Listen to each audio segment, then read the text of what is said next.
வணக்கம். பாரிஸ்ல வந்து ஒரு முக்கியமான சம்பவம் பிரான்ஸ்ல நடந்திருக்கின்றது. 2 தமிழர்கள் வந்து தாக்கப்பட்டிருக்கிறார்கள். யாரால் அப்படின்னு சொல்லி சொன்னால், ரோட்ல போன 2 பேர் கிட்டத்தட்ட புலம்பெயர்ந்தவர்கள் அப்படின்னு சொல்லி சொல்லப்படுகின்றது.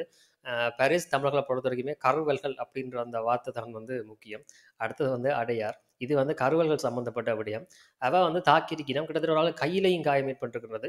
அவ என்ன செய்தவன் அப்படின்னு சொல்லிச்சுன்னா, ஃபோன பறிக்க முயற்சி செய்தா அப்படின்னு சொல்லி அவ குற்றம் சுமத்தியிருக்காங்க. அதாவது அந்த தமிழர்கள் வந்து பாதிக்கப்பட்ட 2 தமிழ் இளைஞர்களும் சொல்லி உடனடியாக ஒரு வீடியோவையும் போட்டிருக்கின்றார்கள்.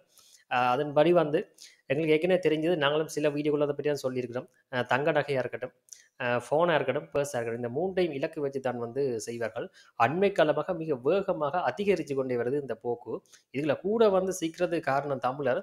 தமிழர்கள பார்க்க வந்து கொஞ்சம் பாவம் மாரி தெரியும். இல்ல இந்த முகம் வந்து கொஞ்சம் இல்ல ஈஸியா இவட்ட அடிச்சிடலாம் அப்படின்ற மாதிரி இருக்கிறபடினால, அவங்களும் வந்து தொடர்ச்சியா அதெல்லாம் ட்ரை பண்ணி கொண்டு இருக்கிறாங்க.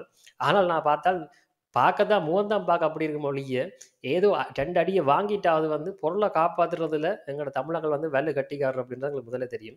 இது நடந்து கொண்டிருக்குது பாரிஸ்குள்ள. எக்கச்சக்கமான இடத்துல நடந்து கொண்டிருக்கின்றது. ஆனால் ஒரு கவலை என்ன அப்படின்னு சொல்லி சொன்னால், இப்பதான் இப்படியெல்லாம் இது நடக்குது. முந்தி அதாவது ஒரு 10 வருஷத்துக்கு முன்னம் இல்ல 15 வருஷத்துக்கு முன்னம் எல்லாம் வந்து இப்படியான நடக்கைக்க, அ அடிக்க வர்றவ தான் வந்து பாவப்படுற எல்லாமே ஏற்படும். காரணம், அவைக்கு தான் முகமெல்லாம் உடைஞ்சு, வளைஞ்சு கொண்டு போறவ. ஏன்டா வந்தோம்? ஏன்டா இதுக்குள்ள இவன்ட்ட கை வச்சோம் அப்படின்ற மாதிரி அவங்களுக்கு இருக்கும். சில பேர் நாட்ட விட்டும் ஓடியிருப்பாங்கன்ற அளவுக்கு அவங்களுக்கு சம்பவங்கள் எல்லாமே ஒரு காலத்தில செய்யப்பட்டிருந்தது. ஆனால் இன்றைக்கு என்னவோ தெரியா, நிலைமைகள் மாறி, சூழ்நிலைகள் மாறி, வயசும் ஆயிட்டுன்னு நினைக்கிறோம். இதில வந்து நிறைய பேர் ஒதுங்கியே போறார்கள். அதேபோல இதெல்லாம் இதுகளுக்கெல்லாம் முழிக்கக்கூடாது அப்படின்னு சொல்லி போறாக்களே நிறைய பேர் இருக்கினோம். இல்ல அவைய இந்த குடும்பம் வேலையுண்டு பார்த்துட்டு எல்லாம் எல்லாம் அவரவர் பாட்டுல ஒதுங்கிட்டாங்கன்னு கூட சொல்லிக்கொள்ளலாம். இப்ப இருக்கிற ஆட்களுக்குள்ள அடி வாங்கக்கூடிய மாரியான ஆட்கள் தான் வந்து இருக்கிறோம் போல எங்களுக்கு தெரியுது. ஆனாலும் சரியான ஆட்கள்ட்ட இவ சிக்கல அப்படின்றதான் வந்து எங்கள பொறுத்தவரைக்குமே ஒரு தகவல். சரியான ஆட்கள்ட்ட அண்டு சிக்கியக, அண்டு தான் அவைக்கு அந்த இந்த சேட்டைக்குரிய கடைசி நாளா இருக்கும் அப்படின்றது ஓரளவுக்கு பாரிஸ்காரருக்கே தெரிய வரும்னு நினைக்கிறேன். இது தகவல். அத விட முக்கியம் இதெல்லாம் வேற. 2வது நாங்க போன இடம், பிழைக்க வந்த இடம்.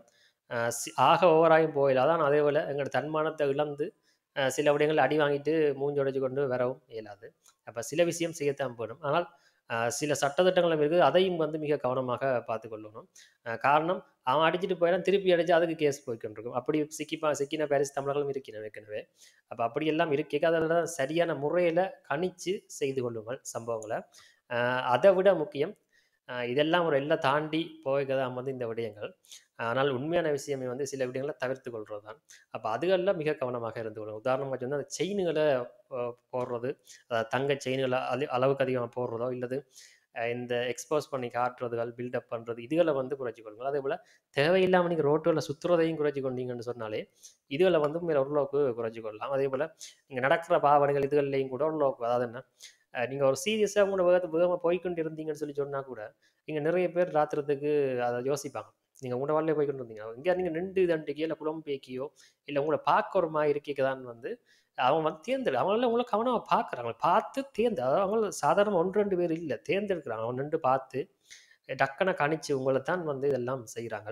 அப்ப நீங்களும் கொஞ்சம் இறுக்கமா வந்து இருந்து இதண்டிக்க வந்து, நீங்க இதுல வந்து பிரச்சனைகளுக்கு போகாமலேயே சில நேரங்கள்ல தவிர்த்துக் கொள்ளக்கூடிய வாய்ப்பும் வந்து இருக்குது.